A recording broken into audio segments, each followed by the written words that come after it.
হাসিনার এই জুলুম ফ্যাসিবাদের বিরুদ্ধে আমরা সবসময় লেখালেখি করেছি, আমি ব্যক্তিগতভাবে লেখালেখি করেছি। তো এই কারণে হয়তো অনেকেরই আমি চক্ষুশূল ছিলাম এবং হাসিনার যে গুম বাহিনী তাদের নজরে ছিলাম সেটা তো আমি অবশ্য বুঝতে পারি নাই। তো ভাইবা শেষ করে আমি যখন কোরিয়ায় ফেরার জন্য ব্যাক করি, সেটা ছিল 21 অক্টোবর 2018 সালে। আমি আমার শ্বশুরবাড়ি জামালপুরের ইসলামপুর, সেখান থেকে ট্রেনে করে ঢাকায় আসি। আমার ফ্লাইট ছিল রাত 1টায়। তো আমি ঢাকায় রাত 8টায় পৌঁছাই যাই। তা আমার সাথে যেহেতু শর্ট ট্যুরে গেছি দেশে, আমার সাথে লাগেজ তেমন বেশি ছিল না, খুব ছোট লাগেজ। তো ভাবলাম যে রাত 8টায় পৌঁছাই গেছি, আমি একটু বিশ্রাম নিয়ে রাত 10টা-11টার দিকে এয়ারপোর্টে গেলেই হবে।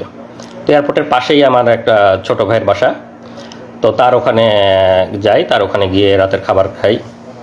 রাতের খাবার খাওয়ার পরে কিছুক্ষণ বিশ্রাম নেওয়ার পরে তারপরে যখন 10টা সাড়ে 10টা বাজে তখন আমি সেখান থেকে রওনা দিই। তার বাসাটা একদম এয়ারপোর্ট সংলগ্ন এলাকায়।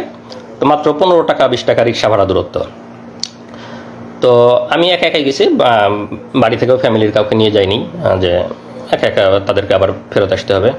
তো আমার সেই ছোটো ভাই বললো যে ভাই আমি আগাই দিয়ে আসবো নাকি আপনাকে?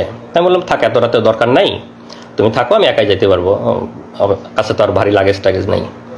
তো আমি লাগেজ নিয়ে, যেহেতু একদম এয়ারপোর্ট সংলগ্ন, আমি রিক্সা নিয়ে এয়ারপোর্টের দিক যাই। তো আপনারা জানেন যে যারা বিদেশে থাকে, যখন দেশে যাতায়াত করে অনেকেই অনেক কিছু দেয়, প্রয়োজনীয় ডকুমেন্ট, অনেক সময় জরুরি মেডিসিন, অনেকের অনেক কিছু দিতে হয়। তো আমাকেও স্বাভাবিকভাবে 2-1 বলছে যে ভাই যাওয়ার সময় আমার এরকম একজন একটা ডকুমেন্ট দিবে, একজন বই দিবে, কিছু ওষুধ নিয়ে আসতে বলছে। তো তারা এয়ারপোর্টে ওয়েট করতেছে আমার জন্য, যে আমি গেলে ওখান থেকে দিয়ে দিবে। তো আমি সেই ছোটো ভাইয়ের বাসার থেকে বের হয়ে শুধু আমার ওয়াইফকে ফোন দিছি যে আমি খাওয়া দাওয়া করছি, তো রাত অনেক হয়ে গেছে, সে গ্রামে থাকে ইসলামপুরে, তো তোমরা রাত জাগো না, তোমরা ঘুমাই পড়ো, আমি পৌঁছাই তোমাকে ফোন দিব ইনশাল্লাহ। এই বলে আমি আমার বন্ধুর বাসা থেকে রিক্সা নিয়ে আসছি, যেহেতু বললাম যে আমার ছোট লাগেজ, বন্ধু আসতে চাইছে, ছোট ভাই বন্ধু। আমি তাকে বলছি যে এত রাতে আসার দরকার নেই, তোমার আবার কষ্ট করে ব্যাক আসতে হবে, আমি একাই আসছি। তা আসার পরে বিমানবন্দরের সামনের যে হাইওয়ে রাস্তা, রিক্সা যেহেতু আসছি, রিক্সা তো আর ভিতরে ঢুকবে না, এয়ারপোর্টের ভিতরে ঢুকবে না, বিমানবন্দরের সামনের যে রাস্তা, ওখানে আমি রিক্সা আমাকে থামাই দিছে। আমি রিক্সাটাকে ভাড়া দিয়ে রাস্তার এই পাশে নামাই দিছে। আমি এখন রাস্তা ক্রস করে লাগেজ নিয়ে এয়ারপোর্ট এরিয়ার মধ্যে ঢুকবো। তো যখন জাস্ট ঢুকবো, রিক্সাটা থামায় ভাড়া দিয়ে আমি রাস্তা ক্রস করতে লাগছি। তো ওরা আগে থেকেই আমাকে মানে টার্গেট করেছিল, আগে থেকেই ওখানে এসে সবাই রেডি হয়েছিল। তো পরে আমি যখন পার হতে লাগছে, আমাকে এরকম করে হাত ধরছে একজন, হাত ধরে বলছে এনামুল হক মনি, আপনার রাত 1টায় কোরিয়াতে ফ্লাইট না? তো আমি তো স্বাভাবিকভাবে চিনতে পারিনি, আমি ভাবছি যে আমাকে যারা ডকুমেন্ট দিবে তাদের মনে হয় কেউ, তারা ওয়েট করতেছে আমার জন্যে। তাই আমি বলছি জি, আমি এনামুল হক মনি। তো জি বলার সাথে সাথেই একদম রাস্তার ওখানেই ওদের মাইক্রো সেট করা ছিল, মাইক্রোর একটা দরজা খোলা কার। তো কারের দরজা খোলা, আমাকে এরকম হাত ধরাই আছে, এনামুল হক মনি জিজ্ঞেস করছে, আমি যখন স্বীকার করছি, এরকম ধাক্কা দিয়ে আমাকে গাড়ির মধ্যে ফেলে দিছে। আর ভেতরে 2-3 ছিল, ভেতরের 2-3 আমাকে এরকম করে ধরে ভিতরে টান দিয়ে ঢুকাই নিছে। তো আমি চিল্লাচ্ছি, আপনারা কারা আমাকে নিয়ে যাচ্ছে, মানে আধা মিনিট থেকে 1 মিনিটের মধ্যে এরকম আমাকে ধরে ভিতরে ধাক্কা দিয়ে ফেলে দিছে, আর ভিতর থেকে কয়েকজন টান দিয়ে ঢুকাই নিছে। তো আমি কথা বলারও খুব বেশি সময় পাইনি, মানে ওখানকার মানুষজন একটু বুঝতেছে। তারপরে সাথে সাথে দরজাটা লাগাই দিল, কারের দরজা লাগাই দিয়ে 1 মিনিটের মধ্যে আমার চোখ বেঁধে ফেললো, তারপরে পিছনে হাত বেঁধে ফেললো, আর আমার মোবাইল, মানি ব্যাগ, ল্যাপটপ, আমার লাগেজ যা ছিল, মোবাইল মানি ব্যাগ পকেট থেকে নিয়ে নিল। যেহেতু আমি ফ্লাই করার জন্য যাচ্ছি, আমার mobile, money bag, laptop, luggage যা ছিল সব কিছু নিয়ে নিল। জাস্ট চোখ বেঁধে ফেললো, পিছনে হাত বেঁধে ফেললো, মোবাইল, মানি ব্যাগ, ল্যাপটপ নিয়ে নিল, দরজাটা লাগাই দিয়ে গাড়ি টান। তো স্বাভাবিকভাবেই তো আমি আতঙ্কিত, যে কেউ আতঙ্কিত হবে সেই মুহূর্তে। তো আমি মানে কি হয়েছে, মানে তখন আমি বুঝে উঠতেই সময় লাগতেছে যে কি হচ্ছে। পরে 4-5 মিনিট একটু ওরা নীরব, আমাকে একটু হওয়ার সুযোগ দিচ্ছে। আমি তো জোরে জোরে নিঃশ্বাস নিচ্ছে, আল্লাহর কাছে দোয়া করতেছি, মানে বুঝতেছি যে কি হলো, কিন্তু অনুমান করতে পারতেছি না হঠাৎ করে। তো কিছুক্ষণ পরে এনামুল সাহেব, কি ভয় লাগছে, একজন জিজ্ঞেস করতেছে। তা বললাম যে হ্যাঁ আপনারা কারা, আপনারা আমাকে কি নিয়ে যাচ্ছেন? না ভয় নাই, আমরা তোমাকে কিছু জিজ্ঞাসাবাদের জন্য নিয়ে আসছি। তুমি তো হয়তো বুঝতে পারছো যে আমরা কারা, তো তোমাকে কিছু জিজ্ঞাসাবাদ করব। তোমার তো আবার রাতে ফ্লাইট আছে, তোমাকে আমরা এয়ারপোর্টে ড্রপ করে দিয়ে আসতে হবে। তো আমরা কিছু কথা জিজ্ঞেস করবো, তুমি দ্রুত উত্তর দাও, তাহলে আমরা তোমাকে দ্রুত এয়ারপোর্টে দিয়ে আসতে পারবো। মানে আমাকে পুশ করতেছে যাতে আমি দ্রুত বলি, তারা আমাকে প্রলোভন দেখাচ্ছে। তো বলো তুমি কোরিয়াতে কি করো, সরকার বিরোধী লেখালেখি করো, দেশে কোথায় পড়াশোনা করছো, ছাত্র রাজনীতি করতা, তোমরা সামনে নির্বাচনকে সামনে রেখে কি কি অপপরিকল্পনা করতেছো, আমাদের সরকারকে তোমরা করার চেষ্টা করতেছো, সরকারকে ডিফিট করার চেষ্টা করতেছো, অনলাইনে তোমরা অনেকভাবে চেষ্টা করতেছো, লেখালেখি করতেছো, বলো কি কি করতে ছাত্র জীবনে, কোরিয়াতে কি কি করো, এগুলো বলো। আর আমার মোবাইল তো ওদের কাছে, আমার ফেসবুক, মেসেঞ্জার, তারপরে জিমেইল, যত চ্যাটই আছে সবগুলো ঘাটতেছে, কন্ট্যাক্ট লিস্ট, কল লিস্ট ঘাটতেছে, আমাকে জিজ্ঞাসাবাদ করতেছে। তা আমি আমার স্টুডেন্ট লাইফ থেকে বলতেছি যে আমি এরকম বাংলাদেশ কৃষি বিশ্ববিদ্যালয়ে পড়তাম, আমি ভেটেরিনারিতে অনার্স করছি, মাইক্রোবায়োলজিতে মাস্টার্স করছি, তারপরে আমি কোরিয়াতে আসছি, আমি পিএইচডি করছি, পিএইচডি শেষে আসছিলাম। আমি আমার মতো করে আমার ছাত্র জীবন, আমার সব কিছু বর্ণনা, না আরও কিছু আছে, আরও বলো, মানে পুশ করতেছে এরকম।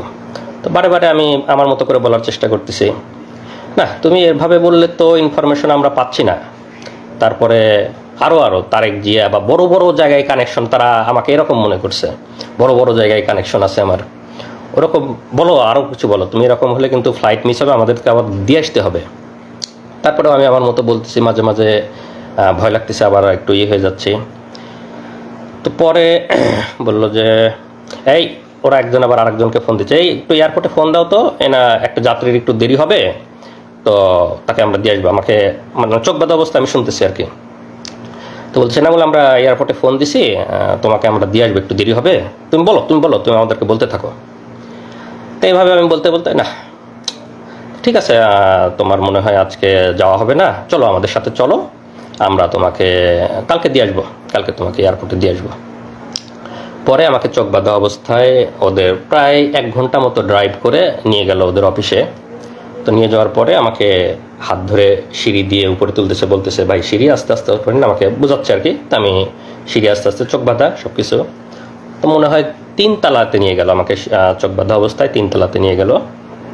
ওখানে নিয়ে গিয়ে চেয়ারে বসালো। চেয়ারে বসানোর পরে আবার জিজ্ঞাসাবাদ, আমার একদম নিজের নাম, বাবার নাম, মাতার নাম, বাড়ির ঠিকানা, বিশ্ববিদ্যালয়, কোরিয়ার সব ঠিকানা, শ্বশুর বাড়ির ঠিকানা সব কিছু লিখে ওখানে আবার জিজ্ঞাসাবাদ, সামনে নির্বাচনকে সামনে রেখে অপপরিকল্পনা, অনলাইনে লেখালেখি, এগুলো অনেক কিছু নিয়ে জিজ্ঞাসাবাদ। আর ওই মোবাইল, ফেসবুক এগুলো ঘাটাঘাটি করতেছে। আর যেটা করে ওখানে, তো এমনিতেই সবসময় মানসিক একটা ভয়ের মধ্যে যে কেউ, চোখ বাঁধা, আমি কোথায় জানি না, মানসিক একটা ভয়। আর কানের কাছে মাঝে মাঝে এসে বন্দুক লোড করার মতো ক্রাশ করে শব্দ করে, যাতে আরো ভয় পায়, আরো বলে। আবার লাঠির খটখট খটখট শব্দ করে ফ্লোরে, বা এই মারবে, এই করবে। এনামুল আমাদের কাছে কিন্তু ওই কানে লাগায় রাখেছে, আমাদের কাছে কিন্তু বাটন আছে, টিপ দিলে ইলেকট্রিক শক লাগবে, কানে লাগায় রাখে। এরকম একটা মানসিক ভীতিকর একটা অবস্থা, যে বন্দুক লোডের শব্দ করে, লাঠির শব্দ করে, আবার এরকম করে। তা আমি আল্লাহর রহমত যে আমার কথাগুলা মোটামুটি স্পষ্ট বের হচ্ছিল। তা আমি ওদের সাথে স্বাভাবিকভাবে কথা বলতে পারতেছিলাম, বেশি মানে যে একদম কথা জড়ো হয়ে আটকে গেছে এরকম না। ওই রকম হলে ওরা টর্চার আরও বেশি করে মারে। তা আমাকে সেরকম আর করতে হবে, আমাকে জিজ্ঞাসাবাদ করতেছে, আমি বলতেছি আমার মোবাইল, ইমেইল, চ্যাট বক্স সব কিছু ঘাটতেছে, এবং তারা ভাবতেছে আমি খুব শীর্ষ পর্যায়ের নেতা, শীর্ষ পর্যায়ের কানেকশন আছে, এগুলা বের করার চেষ্টা করতেছে, কিন্তু সেরকম কোনো কিছু ওরা পাচ্ছে না। পরে সারা রাত ধরে জিজ্ঞাসা করার পরে আমাকে পরের দিন সকালে ওদের গুমের যে রুম, সেই গুমের রুমে নিয়ে রাখে। তো র্যাবের যে গুমে, আমি এখনো বলতেছি যে আমি এখনো তো র্যাব জানি না, আর একটু পরে বলবো, তারপর এই মুহূর্তে বলে রাখি র্যাব, কারণ আমার এখনো তো চোখ বাঁধা, আমি তো জানি না। তো গুমের রুমে যখন রাখলো, তো তখন ওখানে গিয়ে দেখি যে ওখানে আরও কয়েকজন বিভিন্ন জায়গা থেকে ওরা তুলে নিয়ে আসছে, গুম করে নিয়ে আসছে, তাদেরকেও রাখছে। তো আমাকে আর একজনের সাথে রাখলো, আমরা 2 জন এক রুমে। তো তো সাধারণত ওরা একজনকে এক রুমে রাখে, আমাকে আর একজনের সাথে রাখলো। তো আমরা দুইজন, সেই ছেলেটার বাড়ি কুমিল্লা, সে হয়তো কোনোদিন আসবে, এসে কথা বলবে আপনাদের সামনে। তো রাখার পরে আমাকে ওখানে সকালে নাস্তা দিল।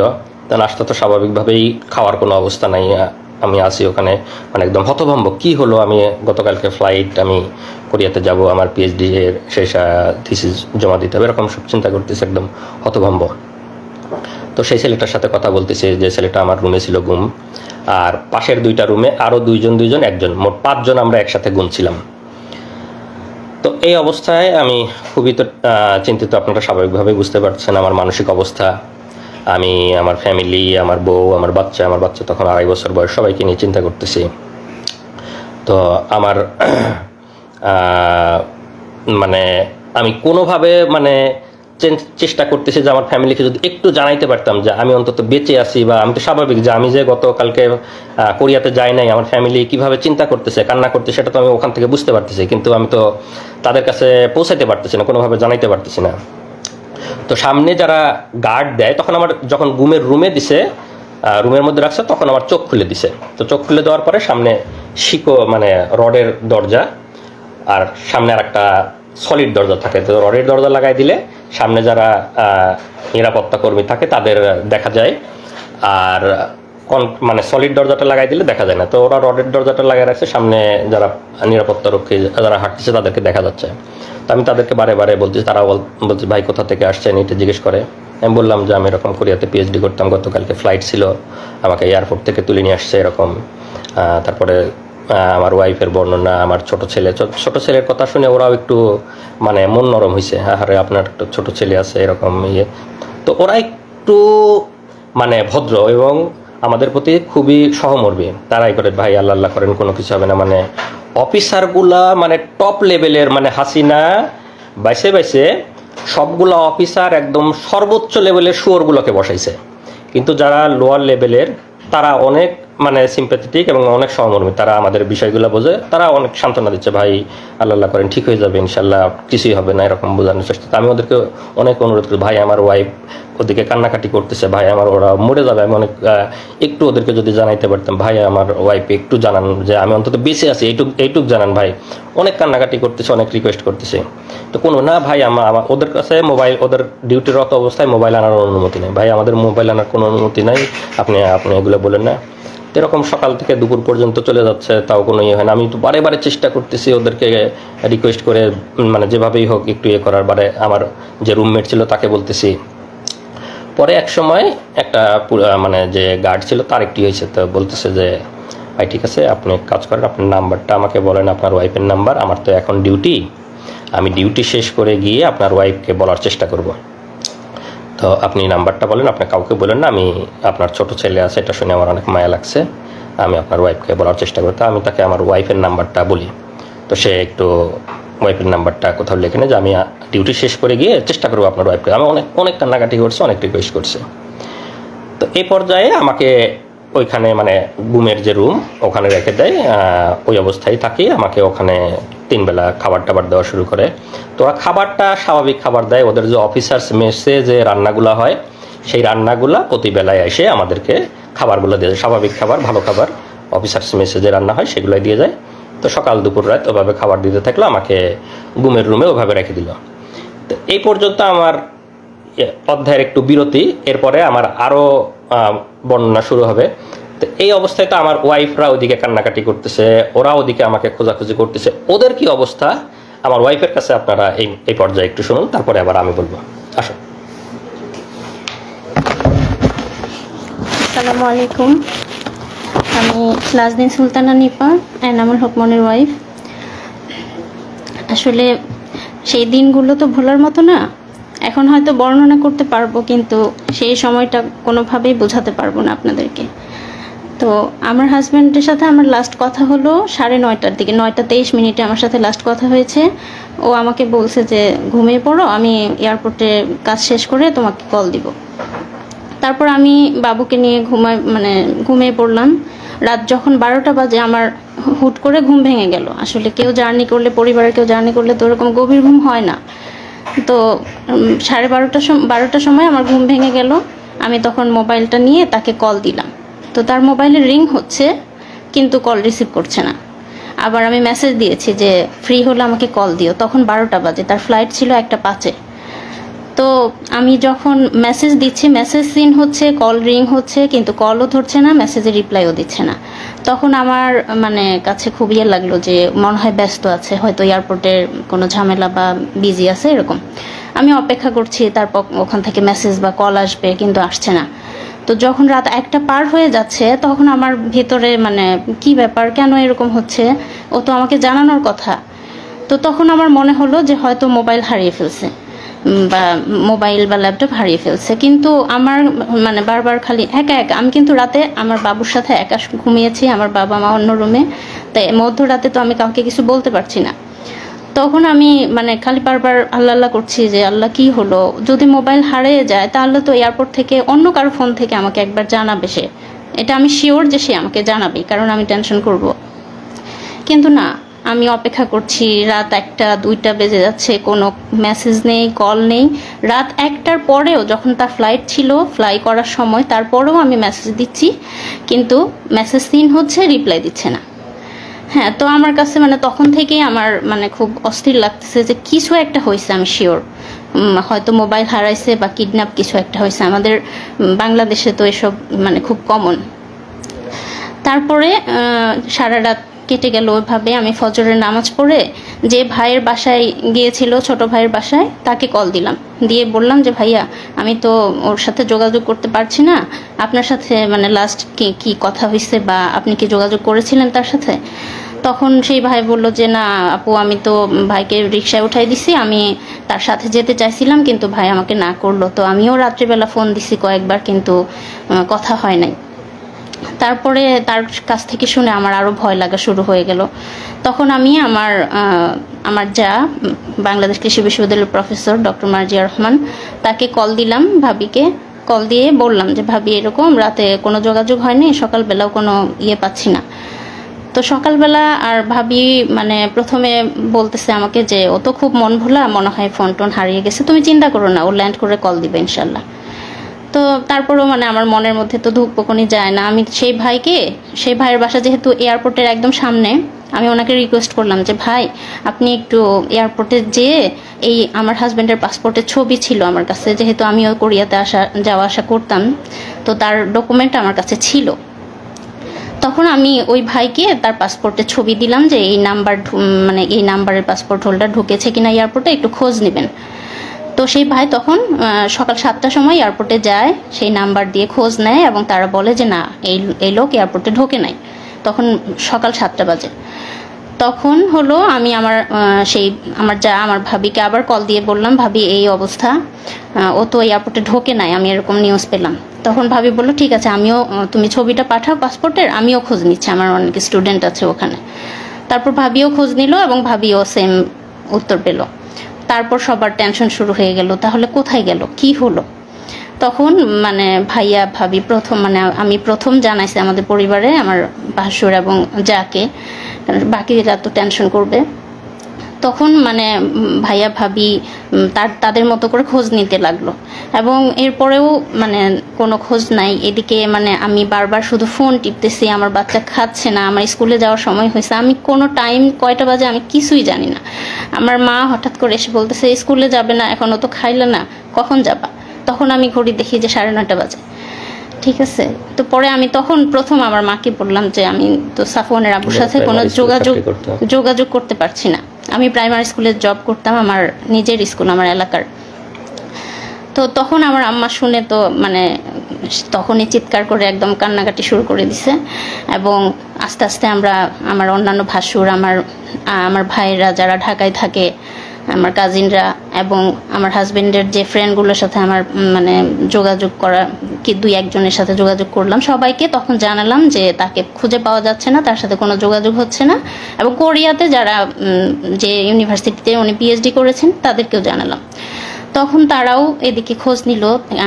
আমার হাজবেন্ডের কোরিয়াতে ল্যান্ড করার কথা ছিল সকাল 11টায়, মানে কোরিয়ান টাইম 11টায়, বাংলাদেশ টাইম হচ্ছে সকাল 8টায়।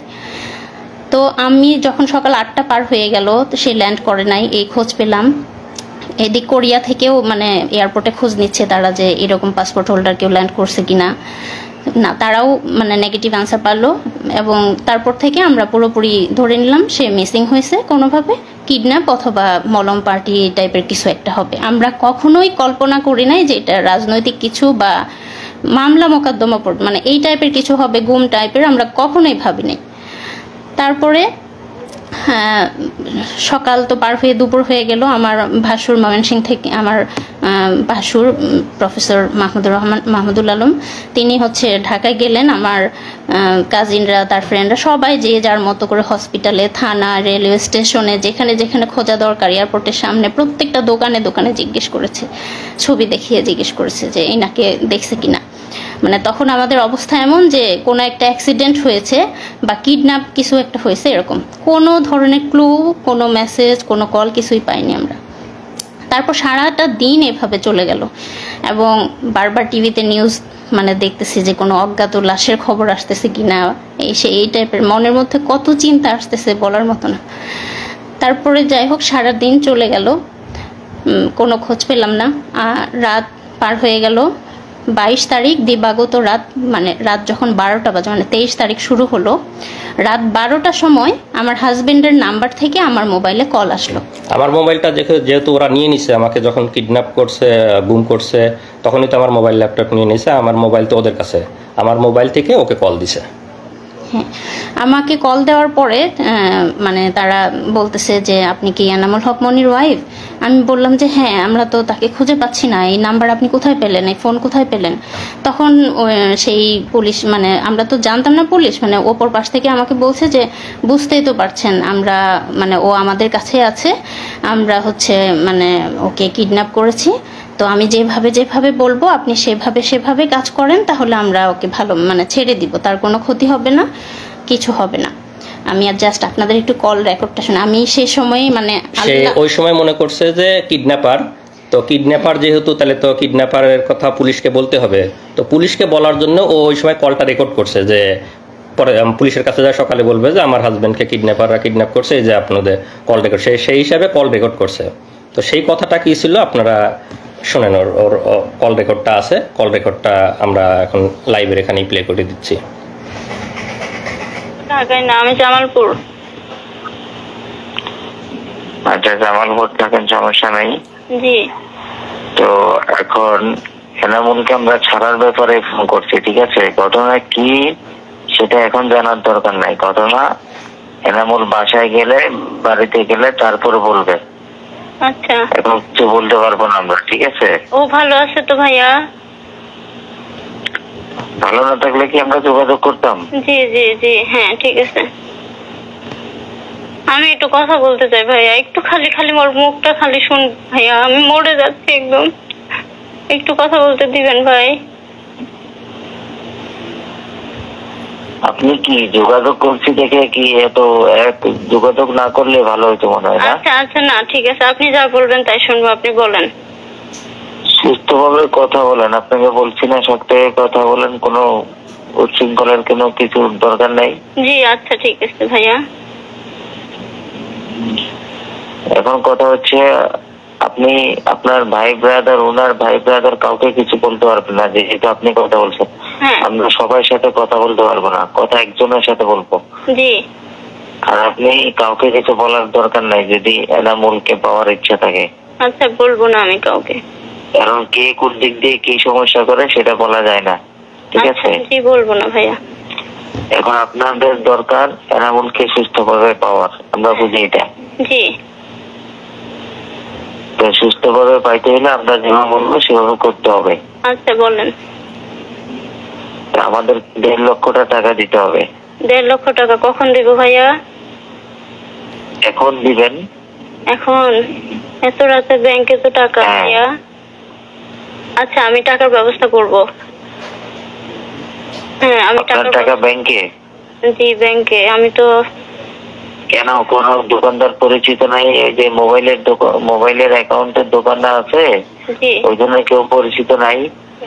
খোঁজ খোঁজ নিলে পরিচিত মানে হয়তো পাবো, কিন্তু আমি তো মেয়ে মানুষ, এটা তো আমার মানে একজনকে হলেও জানাতে হবে ভাই। না, আপনাকে কেউ যদি বিদেশ থেকে টাকা পয়সা পাঠায় তো কিভাবে তোলেন? মোবাইল অ্যাকাউন্টে তোলেন না? বিদেশ থেকে তো পাঠায় না আমার হাজবেন্ড, তো মানে আমি তো প্রাইমারি স্কুলে চাকরি করি, আমার টাকা দিয়ে আমি চলি, বুঝছেন? টাকা পাঠায়। তারপরে তো এটা এখন তো আর আগের মতো দুনিয়াদারি নাই, ঠিক আছে? জি, আমি যেভাবে হোক পাঠাই দিব ভাই, এখনই আজকেই পাঠাই দিব ইনশাল্লাহ। আপনি দেখেন, চেষ্টা করেন, যদি পাঠাতে পারেন আমরা রাতের মধ্যে ছেড়ে দিব। আচ্ছা। আর যদি আপনার কথা হলো আপনার যত দেরি হবে আমাদেরও দেরি হবে। না, আমরা পাঠাই দিব ভাই রাতের আর মধ্যে। যদি কাউকে কিছু বলেন, কারোর সাথে পরামর্শ করেন, সবাই কিন্তু পরামর্শ নেগেটিভ দিবে, কেউ কিন্তু না, সুস্থভাবে আমি একজনকে জানাই, আমার একটা ভাই আছে, আমি আমার ভাই ইসলামপুরে থাকে, আপনি কথা বলছেন মনে হয় তার সাথে, আমি ওনাকে জানাই, উনি টাকার ব্যবস্থা করে দিবে, ওনার পরিচিত বিকাশের লোক আছে। ইসলামপুরে কে থাকে? আমার বড় বোনের জামাই, আমার বলেন, ওনাকে বলেন না হয় আমার রবি নাম্বারে ফোন করতে। আচ্ছা। অথবা আপনি ওনার সাথে কথা বলে আমাকে ফোন করেন, রবি নাম্বারে করেন, ওর মোবাইল এখন বন্ধ করে দিব। আচ্ছা, ঠিক ওর আছে। মোবাইল সময় একেবারে ওকে গাড়িতে তোলার পরে ওকে মোবাইল দেওয়া হবে। আচ্ছা ভাই, আমরা টাকা পাঠিয়ে দেবো, কোনো সমস্যা নাই। হ্যাঁ, টাকা পাঠিয়ে। আরে ভাই, আমরা যেটা চাইতেছি সেটা দিলে আর আপনাদের সাথে কোনো বেইমানি করে কেন করবো? কোনো দরকার আছে? জি জি ভাই, আমি পাঠিয়ে দেবো টাকা, রাতেই পাঠাবো। ঠিক আছে, জি রাখেন। আপনি আপনার লোককে বলেন বা আপনি কথা বলেন, ওই রবি নাম্বারে ফোন দেন, আপনি আপনার লোকের সাথে কথা বলেন। আচ্ছা আচ্ছা, ঠিক আছে। ঠিক আছে, আচ্ছা, রাখেন। তাড়াতাড়ি বলো। তা আমি তো ঘুমের রুমেই আছি এখনো, ওদের সাথে এখনো এগুলা হচ্ছে। তারপরে বলো। তারপর আমি বললাম যে আমাকে বললো যত দ্রুত আমি টাকা পাঠাবো তত তাড়াতাড়ি তাকে ছেড়ে দিবে, এবং গাড়ি রেডি আছে, জাস্ট টাকাটা পেলে তাকে ছেড়ে দিবে। আমি সকাল মানে 6টার সময় ওনারা আমাকে 4-5টা নাম্বার, ডাচ বাংলা বিকাশ মিলিয়ে প্রায় 4-5টা নাম্বার দিল। সবগুলোতে আমি হচ্ছে সকাল 6টা থেকে 9টা এর মধ্যেই আমি 1 লক্ষ টাকা পাঠাই। ঠিক আছে, যেহেতু শুক্রবার ছিল, আর আমি অনেক রিকোয়েস্ট করছিলাম যে আমাদের কাছে এত বেশি টাকা নাই, আপাতত 1 লাখ, মানে আর শুক্রবার তো বিকাশ থেকে বেশি পাঠাতে পারছি না। এখানে আমি একটু অ্যাড করে দেই, ওরা যখন আমাকে জিজ্ঞাসাবাদ করতেছিল তখন আমার ফিনান্সিয়াল অবস্থা বোঝার চেষ্টা করতেছিল, মানে এটা ওদের গুম, কিডন্যাপ, ক্রসফায়ার, র্যাবের বিজনেস, র্যাব ডিবির বিজনেস। ওরা গুম করে নিয়ে গিয়ে ফিনান্সিয়াল অবস্থা বুঝে, আর্থিক অবস্থা বুঝে, মানে ক্রসফায়ার দিবে না বা মেরে ফেলবে না, এই বিনিময়ে ফ্যামিলির অবস্থা বুঝে যার কাছে যত পারে মানে টাকা পয়সা মানে বিজনেস করে নেয়।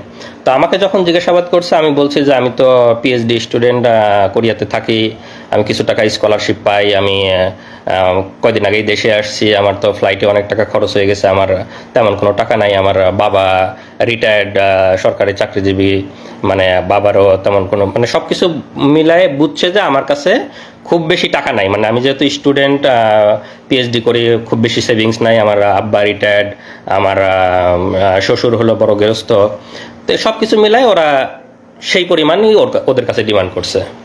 তারপর আমি সকাল 9টার মধ্যে টাকা পাঠালাম, তারা টাকা পেয়ে আমাকে কনফার্ম করলো যে হ্যাঁ টাকা পেয়েছি, আপনার ছোট ছেলে আছে শুনেছি, তারপর হচ্ছে আমরা ওকে কিছুক্ষণ পরেই ছেড়ে দিব, আপনারা গাড়ি নিয়ে রেডি থাকেন, কিছুক্ষণ পর মোবাইলটা দিয়ে ওকে ছেড়ে দিব।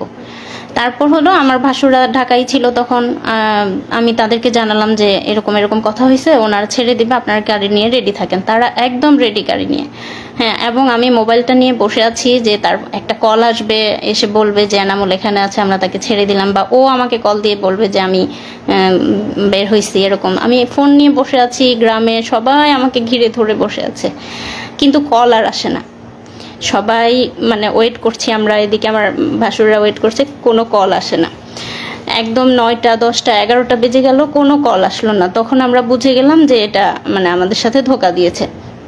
তারপর যে নাম্বারগুলোতে টাকা পাঠালাম সবগুলো নাম্বার বন্ধ, যে নাম্বারে কথা বলেছি ফোনে সেটাও বন্ধ, এবং আমরা সেই নাম্বারগুলো ট্র্যাক করার চেষ্টা করেছি। নাম্বারের কোনো মানে ঠিকানা বা আইডি কার্ড যে রেজিস্ট্রেশন করা হয়েছে যে নাম দিয়ে, সেগুলো আমরা খোঁজার চেষ্টা করেছি। সেই কোনো নাম্বারে কোনো রেজিস্ট্রেশন ছিল না সেই সিমগুলোতে। তো তারপর যাই হোক দুপুর পর্যন্ত এরকম হলো। তখন পর্যন্ত আমরা তো মানে কিডন্যাপার হিসেবেই চিন্তা করেছিলাম। যখন দুপুরে টাকা পয়সা নেওয়ার পরেও ছেড়ে দিল না বা কোনো খোঁজ পেলাম না, তখন আমাদেরকে আমাদের অনেক শুভাকাঙ্ক্ষী, আমার হাজব্যান্ডের ফ্রেন্ড এবং তার ছোট ভাই বড় ভাই সবাই মিলে আমাকে ফোন করে বলতেছে যে আপু এটা না, এটা হচ্ছে কিডন্যাপ না, ভাইয়াকে সম্ভবত গুম করা হয়েছে, আমরা ধারণা করতেছি, এবং ইলেকশনের আগে এগুলো খুব বেশি করা হচ্ছে। আর হচ্ছে এই মুহূর্তে আমাদের যত বেশি মানে ভাইরাল বা মিডিয়াতে প্রচার করব তত বেশি মানে ভাইয়ের জন্য ভালো, না হলে খারাপ কিছু হয়ে যেতে পারে। তো তখন আমি ফ্যামিলির সাথে কথা বলে তাদেরকে অনুমতি দিলাম, এবং তো সেই মুহূর্তে কোরিয়া, বাংলাদেশ এবং TV channel, news paper, daily star, প্রথম আলো সব জায়গায়, ফেসবুক সব জায়গায় ভাইরাল হয়ে গেল। আমরা প্রচার করলাম যে তাকে পাওয়া যাচ্ছে না এয়ারপোর্টের সামনে থেকে, মানে এয়ারপোর্টে যাওয়ার পর থেকে তাকে আমরা আর খুঁজে পাচ্ছি না। এরকম নিউজ হলো একদম, মানে কোরিয়া, বাংলাদেশ সব জায়গায় একদম ভাইরাল হয়ে গেল। তারপর হচ্ছে তারপরটা অনেক বলবেন। সেই সময় আসলে অনেক পত্রিকা, টিভি মিলে, যেহেতু আমি বিশ্ববিদ্যালয়ে পড়তাম, আমার বন্ধু, বড় ভাই, ছোট ভাই অনেকে সাংবাদিক ছিল, কোরিয়াতে অনেক সাংবাদিক বন্ধু ছিল। তো সবাই মানে যার যার অবস্থান থেকে চেষ্টা করে, সবাই নিউজ করে, অনেকটা ভাইরাল মতো হয়ে যায়। সেই 2018 সালে যাদের মনে আছে, এখানে একটা জাস্ট নিউজ আমার, যে এখানে ইংলিশ একটা নিউজ পেপার, যে পিএইচডি স্টুডেন্ট গোজ মিসিং, প্রথম আলো সহ অনেক জায়গায় আসে যে কোরিয়াতে ফেরার পথে পিএইচডি স্টুডেন্ট অপহরণ হয়ে গেছে। তো নিউজগুলো অনেকটা ভাইরাল মতো হয়ে যায়। তা আমি তো ওখান থেকে বুঝতেছি না, আমি যেহেতু ঘুমের রুমে আছি, আমি তো বুঝতেছি না আমাকে নিয়ে এত কিছু হচ্ছে। আমি বুঝতেছি সবাই খোঁজাখুঁজি করতেছে, কিন্তু এত নিউজ হয়েছে এটা তো আর আমার ধারণা নাই। তো ওখানে একবার কারারক্ষী মানে যে গার্ড থাকে, সে একবার এসে জিজ্ঞেস করতেছে আপনি কি পিএইচডি স্টুডেন্ট নাকি, মানে ডিউটি চেঞ্জ হয়েছে অন্য একজন। তাই বললাম যে হ্যাঁ। আচ্ছা, আপনাকে নিয়ে অনেক লেখালেখি হচ্ছে, আপনার বন্ধু টন্ধু আছে নাকি সাংবাদিক? তোমাকে হ্যাঁ, তো বিশ্ববিদ্যালয়ে পড়ছে, অনেক সাংবাদিক বন্ধু আছে। তা একটু খালি মানে বুঝতে পারলাম যে মনে হয় আমাকে নিয়ে অনেক লেখালেখি হচ্ছে। এরপরে আসল মানে যে এতক্ষণ তো বললাম যে আমাকে উপরে একটা রুমে রাখছিল, যেখানে আমরা 2 জন ছিলাম এক রুমে, এবং সর্বমোট 5 জন ছিলাম পাশাপাশি রুমে। তো এরপরে আমাকে যে আয়নাঘর, আমরা যেটা আসলে বুঝি যে গুমের যে স্পেশাল রুম, সেই স্পেশাল রুমে আমাকে নিয়ে যায়, রাখে, চোখ বেঁধে নিয়ে যায়। তো সেটা হলো যে মানে আমাকে চোখ বেঁধে যখন নিয়ে যায়, আমি এটা আগে একটু বলে নেই, যদিও এই স্টেজে তো আমি দেখতে পাচ্ছি র্যাবের কোন জায়গায় সেটা তো আমি জানি না, পরবর্তীতে জানছি। আমি এই স্টেজেই আপনাদেরকে একটু বলে দিচ্ছি। সেটা হলো যে আমাকে যেখানে রাখছিল সেটা হলো র্যাব 2 বসিলা মোহাম্মদপুর ক্যাম্প। আমি আবার বলতেছি, র্যাব 2 বসিলা মোহাম্মদপুর, ঢাকা, এখানে আমাকে রাখছিল। তো সেখানে আমাকে চোখ বেঁধে যখন নিয়ে গেল, নিয়ে যাওয়ার পরে আপনারা যদি সাংবাদিক বা যারা আছেন, যারা মানবাধিকার কর্মী আছেন, তারা যাবেন, তারা দেখবেন র্যাব 2 এর বসিলা মোহাম্মদপুর ক্যাম্পে যদি আপনারা দরজা দিয়ে ঢোকেন, ঢুকে ডান পাশের যে বিল্ডিংটা, স্বাভাবিকভাবে দেখে মনে হবে একটা স্বাভাবিক বিল্ডিং, একতলা কি দোতলা বিল্ডিং, একটা গেট দিয়ে ঢুকে ডান পাশের বিল্ডিংটা। তো সেই বিল্ডিংয়ে আমাকে তখন ওই রুম থেকে চোখ বেঁধে নিয়ে গেল একটা টয়লেটের মধ্যে দিয়ে দরজা আছে, দরজা দিয়ে সম্ভবত আন্ডারগ্রাউন্ডে নিয়ে গেল। সেখানে একদম সিঙ্গেল গুমের রুম করা আছে, এখানে বিভিন্ন যাদেরকে গুম করে নিয়ে আসে সেখানে রাখা, আমাকে সেই একটা রুমে রাখলো। তো সেই রুমটার বর্ণনা এরকম যে আমরা যদি বাংলাদেশের একটা টয়লেট মতো চিন্তা করি, লো কমোড টয়লেট যেগুলো আমরা স্বাভাবিকভাবে ইউজ করতে পারি, হাই কমোড টয়লেট না। তো ওই রুমের মধ্যে একটা ছোট্ট টয়লেট আছে, একটা ট্যাপ, একটা বদনা।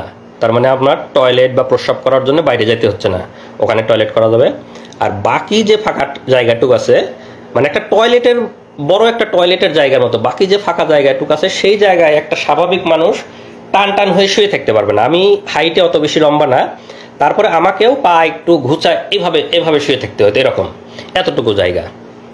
আর সামনে যে দরজাটা একদম সলিড, এই দরজাটার মানে রডের শিক নাই, দরজাটা একদম সলিড, দরজার মানে হেড বরাবর একটা গোল ছিদ্র করা। তো সামনে যারা মানে গার্ড থাকে, তো কাউকে বলার দরকার হলে ওই ছিদ্রর ওইটা সরায় ওদেরকে ডাক দিলে তখন ওরা কোনো কথা বলা বা কোনো জরুরি কিছু দরকার হলে ওরা, বা খাবার দেওয়ার দরকার হলেও ওদিক দিয়ে এসে কথা বলে তারপরে খাবার দেয়। তো ওইটা হলো একদম স্পেশাল রুম ঘুমের, যে একদম মানে ভাষায় বর্ণনা, আপনারা আয়না ঘরের অনেক ছবি হয়তো ইয়েতে নেত্র নিউজে বা বিভিন্ন জায়গায় দেখছেন, আগামীতে আরও আসবে, আপনারা হয়তো ভিডিও দেখতে পারবেন, সাংবাদিক মানবাধিকার কর্মীরা যাবেন সেগুলো ভিডিও করে নিয়ে আসবেন। তো একদম যেটা বর্ণনা দিলাম, একটা ছোট টয়লেট এবং বাকি যে ফাঁকা জায়গাটুক থাকে কষ্টে মষ্টে পা ভাস করে একজন মানুষ শুয়ে থাকতে পারে। তা আমাকে ওখানে রাখলো, রাখার পরে একা একা ওই রুমগুলো হলো সিঙ্গেল ইউনিট, একা একা রাখলো। তো স্বাভাবিকভাবে ওখানে তো সবসময় মৃত্যু আতঙ্ক, মানে কখন মেরে ফেলবে, কখন মানে সবসময় কল্পনা যে মেরে কোথায় লাশ ফেলে দেবে, কেউ টের পাবে। বাংলাদেশে যা হয়, মানে লাশ ভাসতেছে, গুম হয়ে যাচ্ছে, নিখোঁজ হচ্ছে, কে কোথায় মারা যাচ্ছে, কার কোথায়, সেগুলো সবসময় চিন্তা হচ্ছে। তো পরের দিন রাতের বেলা আমাকে আবার ওই গুমের ওই যে সিঙ্গেল রুম, আয়না ঘরের যে সিঙ্গেল রুম, সেই রুম থেকে নিয়ে আবার অফিসারদের রুমে নিয়ে যায়।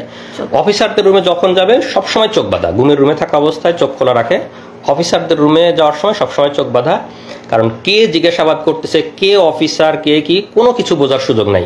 তারা বাংলাদেশি না ভিনদেশি তাও বোঝার সুযোগ নাই। এবং আমার কাছে যথেষ্ট সন্দেহ হয়েছে যে তাদের মধ্যে কিছু ভারতীয় মানে বা এদের থাকতে পারে, এবং এদের জিজ্ঞাসাবাদ, এদের টেকনোলজি, মোবাইল সার্চিং, এগুলো এত ইন্টেলেকচুয়াল, এত দক্ষ, আমার কাছে মনে হয় না যে বাংলাদেশিরা এত দক্ষ হতে পারে। তাদের মধ্যে দুই একজন মানে ভারতীয় রয়ের গুপ্তচর থাকা অসম্ভব কিছু না, আমার কাছে মনে হয়েছে। হ্যাঁ, বা এবং ভাষাটাও সবসময় একদম পিওর বাংলা মনে হয় নাই, কয়েকজন কথা বলতেছিল। যাই যেটা বললাম যে মানে অফিসারদেরকে আমরা যেহেতু দেখতে পাচ্ছি না, তাদের বর্ণনা দেওয়ার তো সুযোগ নেই এই স্টেজে। তো সেখানে রাতভর আবার আমাকে জিজ্ঞাসাবাদ করে, এবং সেদিন মানে ফিজিক্যাল টর্চার করে নাই, ভয়াবহ মানসিক টর্চার করছে। যেটা বললাম যে বন্দুকের গুলির শব্দ, লাঠির শব্দ, মানে কানে ইলেকট্রিক শক দেওয়ার মতো শব্দ, ভয়াবহ মানসিক টর্চার করে। এবং আমাকে প্রায় হয়তো আনুমানিক রাত 12টার দিকে আবার এনে গুমের রুমে রেখে দেয়। তো সেই দিন আমি মানে মোটামুটি এমনিতে অনেক আতঙ্ক ভয়, সেদিন মনে হলো যে আজকে মনে হয় খারাপ কিছু করতে পারবো। ওদের জিজ্ঞাসাবাদের ধরন বা সব কিছু মিলায় খুব মানে ভীতিকর একটা অবস্থা। তো এসে কোনো মতো শুয়ে আছে, ঘুমাই না, ঘুম তো আসার কোনো সুযোগই নাই ওখানে। তো যে অবস্থা, হয়তো ক্লান্ত হয়ে গেলে চোখটা একটু বুঝে আসে। তা আমাকে শেষ রাতের দিকে, রাত 4:30 বাজে, তখন আবার আইসে দরজায় মানে র্যাবের একজন নক করছে, ভাই আপনি আসেন, আপনাকে নিয়ে দ্রুত অপারেশনে যাইতে হবে। তখন তো আমার বুকের মধ্যে একদম মানে ছিট করে উঠছে যে এত রাতে অপারেশন, মানে তখন তো এমনিতে সবসময় মৃত্যু চিন্তা, ক্রস ফায়ারের চিন্তা, মানে আমাকে শুধু দরজায় ডাক দিছে, আপনি বের হয়ে আসেন, আপনাকে নিয়ে অপারেশনে যাইতে হবে। তখন আমি পুরাপুরি শিওর যে ভাই মানে মনে হচ্ছে যে আমাকে ক্রস ফায়ারের দেওয়ার জন্য অপারেশন, র্যাবের অপারেশন এত রাতে আর কি হবে। তখন রাত 4-4:30 বাজে, আমি বুঝতেছি ফজরের সময় হয়ে যাচ্ছে। তখন আমি ওদেরকে বললাম, মানে ওই সময় তো চিল্লা চেঁচামেচি করেও কোনো লাভ নাই, মানে কেউ তো শোনার নাই। তখন আমি ওদেরকে বললাম যে ভাই একটু দেরি করেন, এখনই তো মানে আজান হয়ে যাবে, আমি ফজরের নামাজটা পড়ে নিই, আমি নামাজটা পড়ে বের হই। জীবনের মানে আমি একদম পুরাপুরি শিওর। আমি এখন হয়তো বলতে বলতে আমাদের অশ্রু শুকাই গেছে, মানে প্রথম যখন বলতাম আমি কান্নাকাটি করতাম আমার ওয়াইফের কাছে, সবার কাছে যখন বর্ণনা করছি, এখন বলতে বলতে মানে আমার অশ্রু শুকাই গেছে, হয়তো বা সেই এক্সপ্রেশনটা আসতেছে না যে মানে প্রথম দিকের আমার কি অবস্থা ছিল। আমি শতভাগ শিওর যে আমাকে ক্রস ফায়ারের জন্য নিয়ে যাচ্ছে, শুধু বলছে যে আপনি বের হন, আপনাকে নিয়ে অপারেশনে যেতে হবে। তা আমি ওদেরকে বললাম যে ভাই আমাকে একটু সময় দেন, আমি নামাজটা পড়ে বের হই, জীবনের শেষ নামাজ আমি পড়ে বের হই। আমি একদম মানে চিল্লা চেঁচামেচি করতেছি, চিল্লা চেঁচামেচি করে তো কেউ শোনার নাই।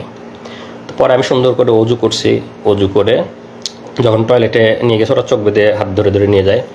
ওখানে গিয়ে আমি একটা খোয়া পাইছি, আমাদের যে খোয়া থাকে, তো খোয়াতে আমি টয়লেটের দেয়ালে মানে একটা নাম্বার লিখে, মানে আমার ওয়াইফের নাম্বারটা লিখে আসছি। মানে আমার কাছে মনে হচ্ছে যে আমাকে তো ক্রস ফায়ার দিয়ে দেবে, আমার ওয়াইফ বা আমার ফ্যামিলি মেম্বার কেউ কোনোদিন জানতেও পারবে না আমি কোথায় ছিলাম, কিভাবে মারা গেছি।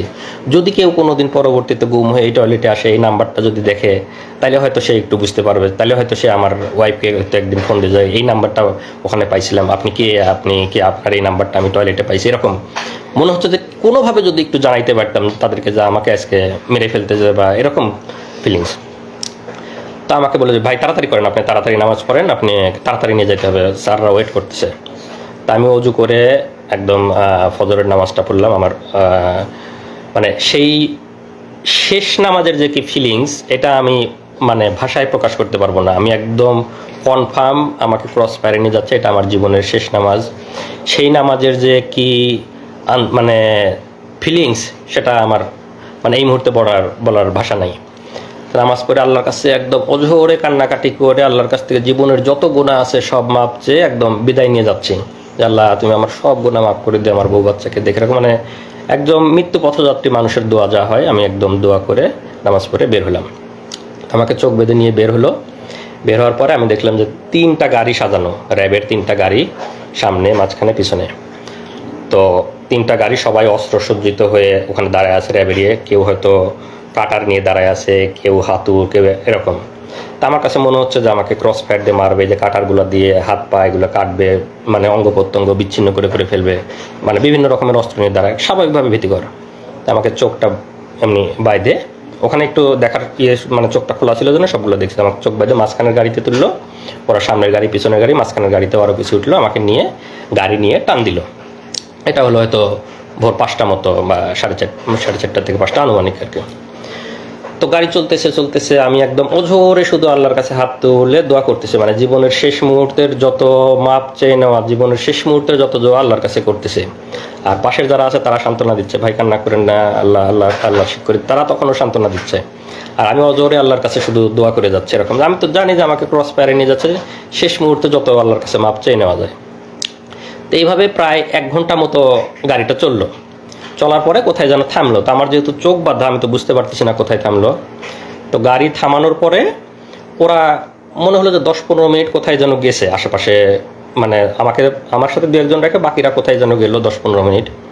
তো 10-15 মিনিট পরে এসে আমাকে গাড়ি থেকে নামানোর পরে তো তখন আমাকে যেহেতু এয়ারপোর্ট থেকে তুলে নিয়ে গেছিলো, আমার লাগেজ, আমার ল্যাপটপের ব্যাগ সব কিছু আমার হাতে এলে, আমার লাগেজটা ধরাই দিল, কাঁধে ল্যাপটপের ব্যাগটা দিল, আমার মোবাইলটা দেয়নি, মোবাইলটা দিলে যদি কোথায় কল দেই। তো ওই সময় আমার চোখটা খুলে দিল। চোখ যখন খুলে দিল তখন আমি দেখি আমাকে নামাই দিছে বিমানবন্দর স্টেশন, এয়ারপোর্টের অপোজিটে যে বিমানবন্দর স্টেশনের সামনে নামাই দিছে।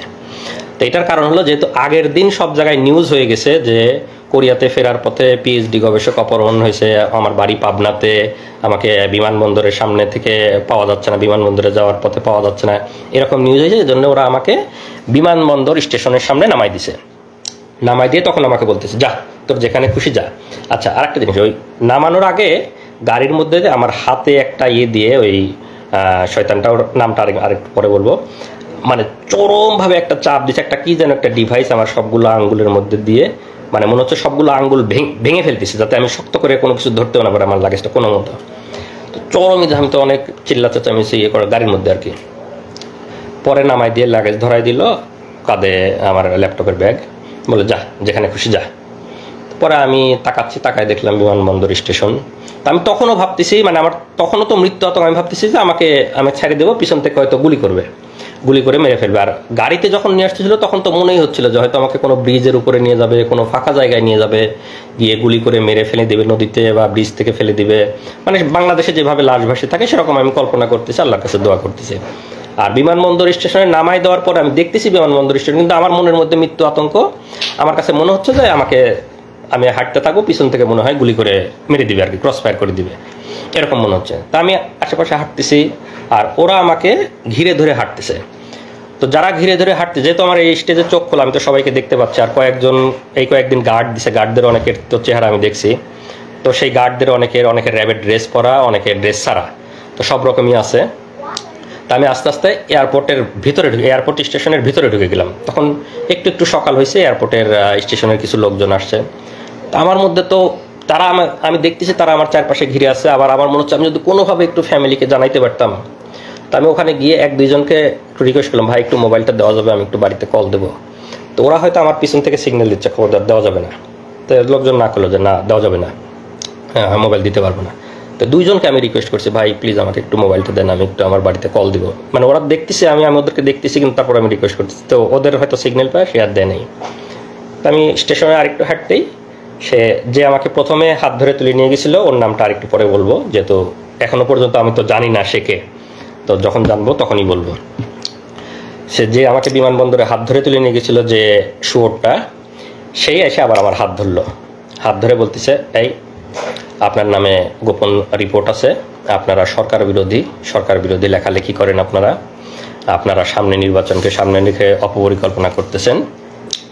তো আপনাকে আমরা অ্যারেস্ট করতে আসছি। আমাদের কাছে গোপন রিপোর্ট ছিল যে আপনি এই মুহূর্তে এয়ারপোর্ট স্টেশনে আসবেন। আর ওই যে আমাকে গাড়িতে 10-15 মিনিট রেখে ওরা কোথায় যেন গেছিল, ওরা গিয়ে একটা ট্রেনের টিকিট কেটে নিয়ে আসছে। ট্রেনের টিকিট কেটে আমার ল্যাপটপের ব্যাগের মধ্যে ঢুকাই দিছে যে আমি এইমাত্র পাবনার ঈশ্বরদী থেকে ট্রেনে করে এসে বিমানবন্দর স্টেশনে নামলাম। যেহেতু আগের দিন মানে সব সংবাদ মাধ্যমে নিউজ হয়ে গেছে যে আমার বাড়ি পাবনাতে, আমি বিমানবন্দর থেকে উধাও হয়ে গেছি। তো ওরা ট্রেনের টিকিট কেটে দিয়েছে যে আমি ট্রেনে করে পাবনা ঈশ্বরদী থেকে এয়ারপোর্ট স্টেশনে এসে নামলাম। তো আমাকে ধরার পরে আপনার নামে রিপোর্ট আছে, আমার ল্যাপটপের ব্যাগ থেকে ট্রেনের টিকিটটা বের করলো। বের করে ওদেরই কিছু লোকজন সেট করা আছে এয়ারপোর্টের ওখানে, স্টেশনের ওখানেই। তো তাদেরকে দেখাচ্ছে, এই যে দেখেন ভাই, ওদের ট্রেনের টিকিট দেখাচ্ছে এরকম, যে দেখেন ট্রেনের টিকিট, আমাদের কাছে গোপন তথ্য ছিল, এখন ঈশ্বরদী থেকে এখানে আসবে, সেই গোপন তথ্যের ভিত্তিতে আমরা ওকে ধরতে আসছি, তো আপনারা সাক্ষী থাকলেন না। এইটা হলো আমার ট্রেনের টিকিট, কারণ আমি যে জামালপুর থেকে ইসলামপুর থেকে গেছিলাম তারিখ সহ, এটা আমার ট্রেনের টিকিট, যে আমি বিমানবন্দরে 3 দিন আগে গেছিলাম, এটা আমার ট্রেনের টিকিট। আর ওরা একটা ট্রেনের টিকিট কেটে ওই সময় আমার ব্যাগের মধ্যে ঢুকাই দিছিল। তো ঢুকাই দিয়ে লোকজনকে দেখালো যে ট্রেনের টিকিট আপনারা সাক্ষী থাকলেন, ও এখন ঈশ্বরদী থেকে আসছে, এই সময় আমরা ওকে ধরে নিয়ে যাচ্ছি। তো কয়েকজন সাক্ষী রাখতে হয় ওখানে, ওদেরই 2-1 পানের দোকানদার বা আশেপাশে যারা, এই যে আপনাদের নাম দাম লিখে নিয়ে গেলাম, আপনারা সাক্ষী।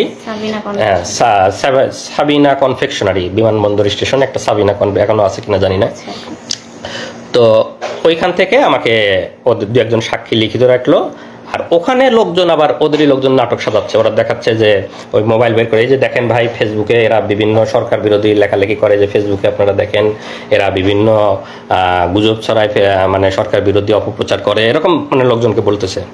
আর লোকজন অনেকে আগে আসে, হায় রে সরকার এত উন্নয়ন করে তারপরেও ছেলেরা সরকারের বিরুদ্ধে লেখে, এরকম 2-1 বলতেছে। তা আমি ওদেরকে আবার আপনারা ওদের লোক, আপনারা জান, আপনারা মানে ওদের এখানে নাটক করতেছেন, আমি ওদেরকে চিল্লাপাল্লা করতেছি।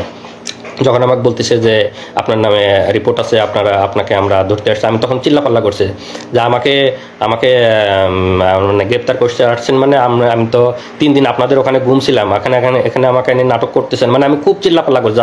আশেপাশের লোকজন অন্তত যাতে জানে যে আমাকে ওরা 3 দিন ধরে ঘুম করে। আমার খালি মনে হচ্ছে কেউ যদি আমার একটু ছবি তুলে মানে নিউজে দেয় বা ফেসবুকে দেয়, অন্তত আমার ফ্যামিলি বা পরিচিত কারো না কারো নজরে আসবে।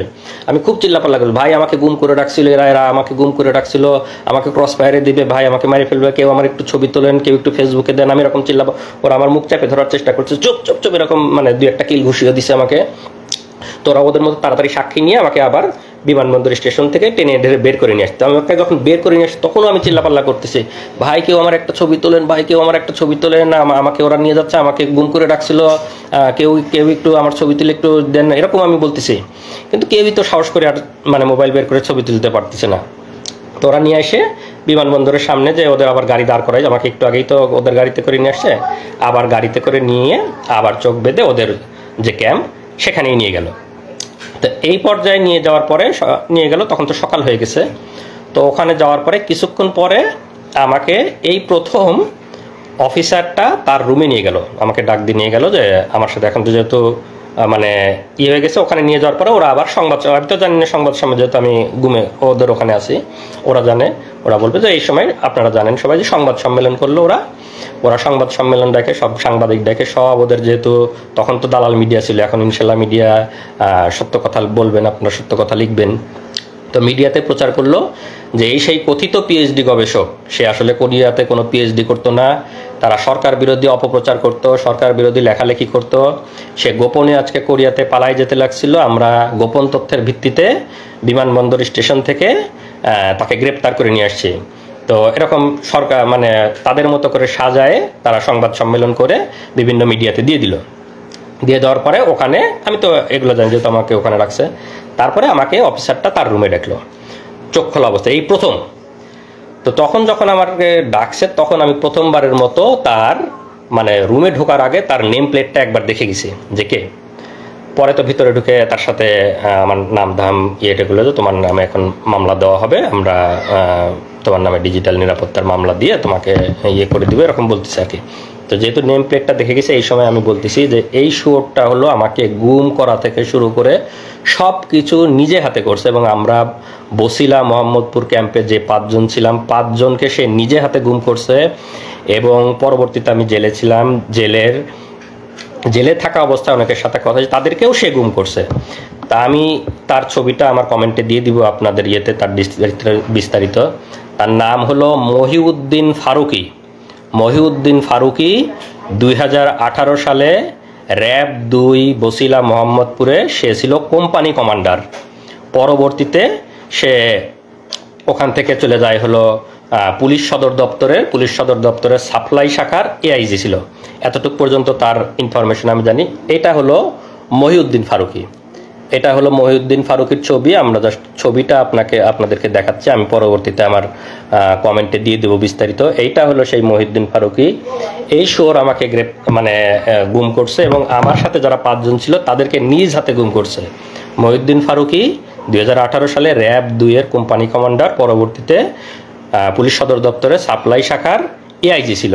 আপনারা এর লিখে রাখবেন, এবং এর ব্যাপারে আপনারা অবশ্যই তো অ্যাকশন নেবেন যারা মানবাধিকার কর্মী এবং যারা আছেন আইন শৃঙ্খলা রক্ষাকারী বাহিনী। তো আমাকে ওই সময় একবার জিজ্ঞাসাবাদ যেহেতু করে, আমি ওর নেম প্লেটে দেখে গেছি।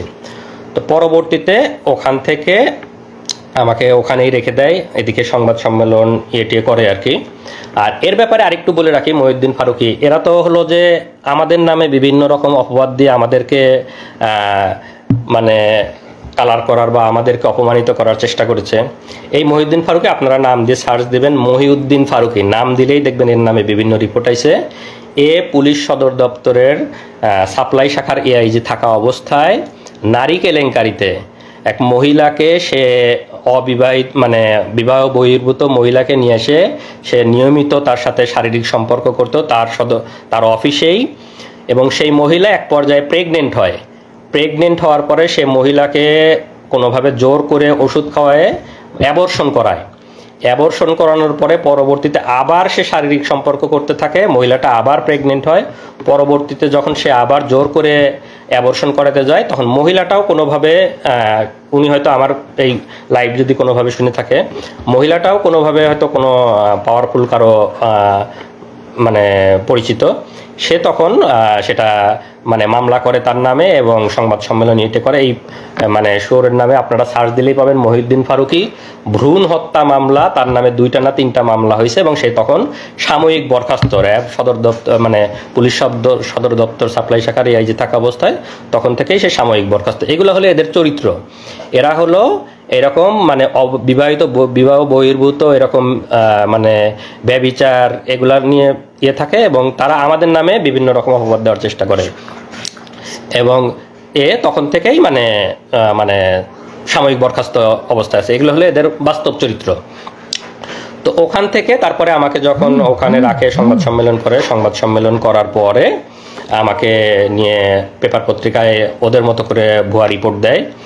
এবং ওই দিন রাতে আমি যেহেতু বিমানবন্দরে চিল্লা চেঁচামেচি করছি যে আমাকে ওরা গুম করে রাখছিল, আমাকে কেউ ছবি তোলেন, কেউ আমার একটা ছবি তুলে রাখেন, আমাকে এরকম বলছি।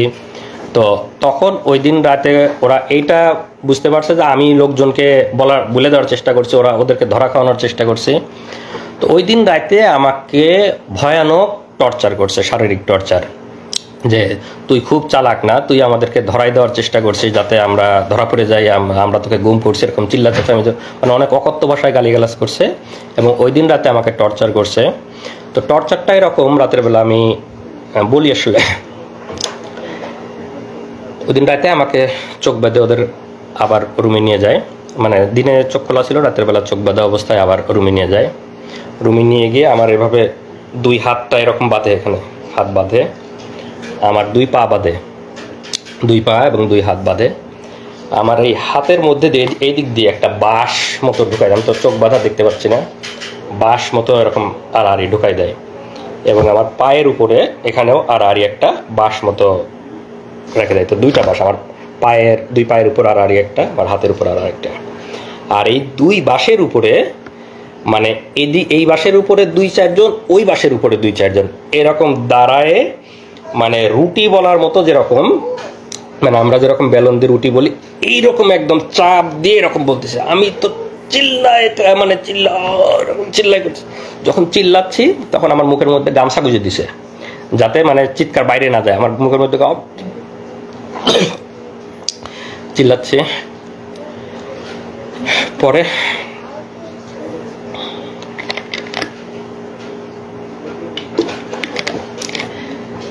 এভাবে প্রায় 15-20 মিনিট আমার উপর ভয়াবহ টর্চার চালায় ওরা।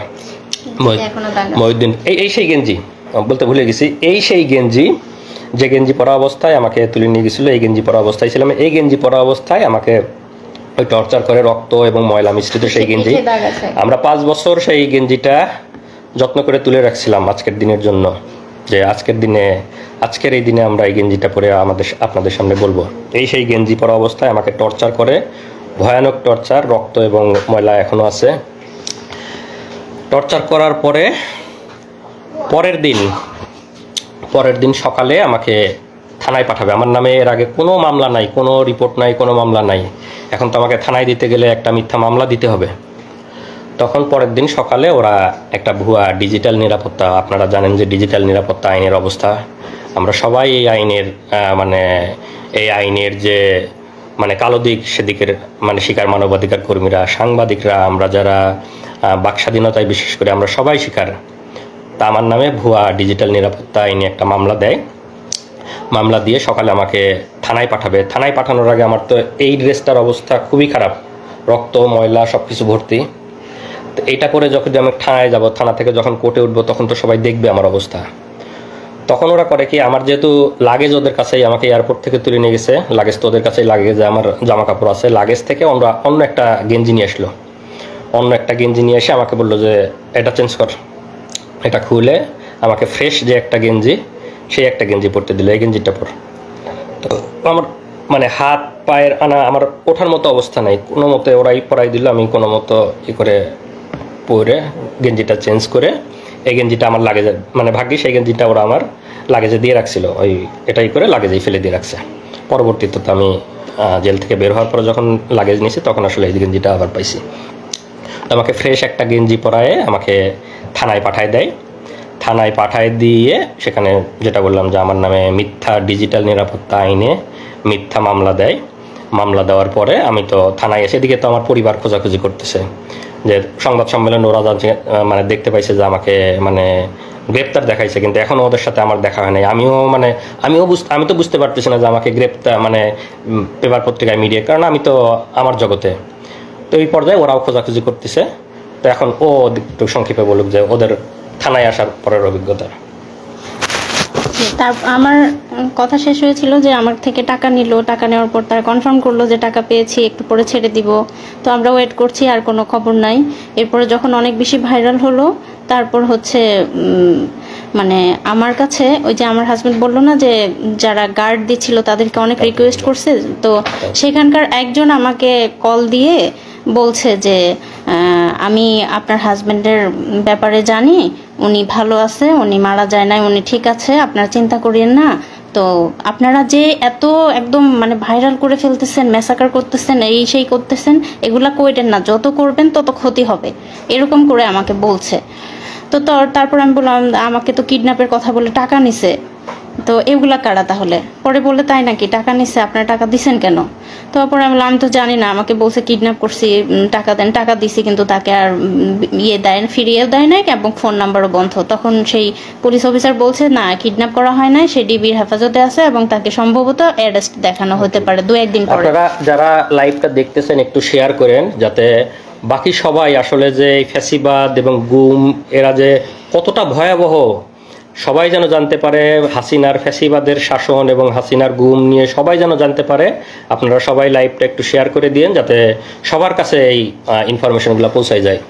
তো মানে ওই পুলিশটা আমাকে ফোন দিয়েছিল হলো দুপুর 11:30 থেকে 12টার এদিকে। তো আমাদের অবস্থাটা এমন ছিল, আমরা কাউকে বিশ্বাস করতে পারছি না তখন, কারণ কিডন্যাপের কথা বলে টাকা নিল, আবার পুলিশ ফোন করে আমাকে বলতেছে যে আপনারা এত ভাইরাল কেন করতেছেন। তো তখন আমাদের মনে হচ্ছে যে ওরা আমাদেরকে বাধা দেওয়ার জন্য হয়তো বা মিথ্যা কথা বলতেছে, আমাদের মনের ভেতরে সেই ধুকপুকুনি কমে নাই। তারপরে যাই হোক সারাদিন চলে গেল।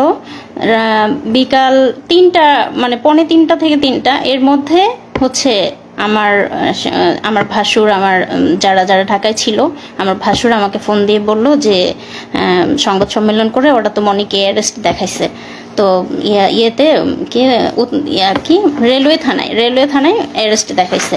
আর আমরা হচ্ছে তার করছিলাম, জিডি করছিলাম, হচ্ছে দক্ষিণ খান থানায়। তো রেলওয়ে থানায় অ্যারেস্ট দেখাইছে। আমার ভাসুরা সাথে সাথে সেখানে গেছে, যে তার সাথে দেখা করতে চাইছে, বলছে যে না এখন দেখা করা যাবে না এরকম। তো তখন আমার ভাসুর আমাকে বললো যে তুমি এখনই রওনা দাও, হয়তো তোমাকে দেখা করতে দিবে, তুমি সাফওয়ানকে নিয়ে এখনই চলে আসো।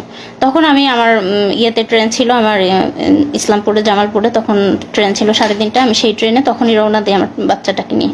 তো এর মধ্যে যে 3টা দিন গেছে, এই 3 দিনে আমি শুধু একটু পানি খেয়েছিলাম, এবং আমার বাচ্চাটা তখন কোথায় যাচ্ছে কি খাচ্ছে আমি কিছুই জানি না। তো সেই অবস্থায় আমি আমার ছোট বাচ্চাটাকে নিয়ে আমি আমার দুলাভাইয়ের সাথে করে ট্রেনে যাচ্ছি। তারপর আমরা মানে 8:30টার দিকে ঢাকায় পৌঁছলাম। পৌঁছেই হচ্ছে আমি আমার ভাসুরকে কল দিলাম যে কোথায় আসবো। তো পরে বললো যে থানায় আসার আগে থানায় আসো, আর হচ্ছে অফিসারের নাম্বার দিল যে আগে এনাকে ফোন করো যে দেখা করতে দিবে কিনা, এত দূর থেকে আসছো, যদি দেখা করতে না দেয় শুধু শুধু আসে কষ্ট করা লাগবে, আগে কল দিয়ে কথা বলে নাও। তো কল দিলাম, তখন ওনারা বললো যে না, রাত্রেবেলা আমরা কাউকে দেখা করতে দেই না, আমাদের অফিসাররা রাতে থাকে না, তো অনুমতি ছাড়া দেখা করা যাবে না, আপনারা কালকে সকালে আসবেন, সকালে তাকে কোর্টে নেওয়া হবে তখন আসবেন। তো আমি তো 3-4 দিনের এই ধকল, তার মধ্যে বাচ্চাটা নিয়ে আত্মীয়র বাসায় উঠেছি। আমার বাচ্চাটার অযত্নে ওর মানে পেটে গ্যাস হচ্ছে, মানে ওর প্যান্ট নষ্ট হচ্ছে, এরকম অবস্থা। তারপরে মানে যাই হোক আমার তখন ফিলিংসটা এমন ছিল যে আল্লাহ, পাওয়া তো গেছে, সে তো বেঁচে আছে, এটাই আলহামদুলিল্লাহ। হ্যাঁ, তখন এরকমই ছিল, আমার খালি মনে হচ্ছে কখন সকাল হবে, আমি কখন দেখতে যাব। তারপর সকালবেলা আসলাম।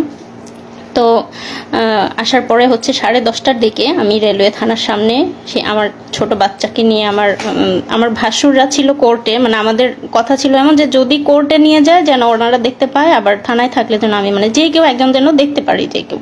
তো ওনারা ওখানে ছিল, আর আমি আমার দুলাভাই সহ বাচ্চা সহ আমরা হচ্ছে রেলওয়ে থানার সামনে দাঁড়ায় আছি।